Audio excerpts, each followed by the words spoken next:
The learning outcome I'm doing is describing several ways to apply simplification methods to the practice of motor skills. So first, simplification is a part-task training method that reduces the difficulty of certain components of a skill. So one way this is done is reducing the difficulty of objects by using alternative objects that are easier to manage but still applying the same principles of the intended skill. So an example of this is learning to juggle, and before using balls you start with bean bags because they're easier to handle, and this allows the person to still learn the fundamentals of juggling before they transition to the more difficult objects. Another simplification method is lessening the attention demands without changing the movement goal, and this is done in physical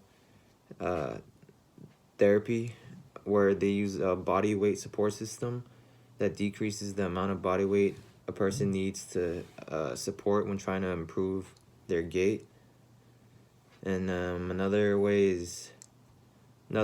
simplification method is decreasing the speed of how an individual practices the skill, and this is done by lowering the speed, allowing the person to develop the required relative time features of a coordination pattern. And an example of this are dancers learning new dance moves, and they start slow to learn the correct coordination patterns, and then once they get that down they can increase the speed.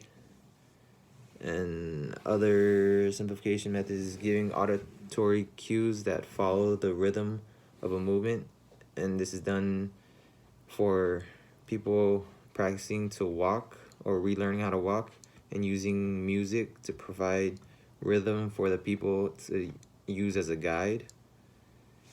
And another simplification method is arranging the order of practicing of a skill from less to more complex until it leads to the actual skill. And an example is learning the baseball, where you hit the baseballs off a tee at the same height, then off a tee at different heights, then from a pitching machine, and then finally to a pitcher.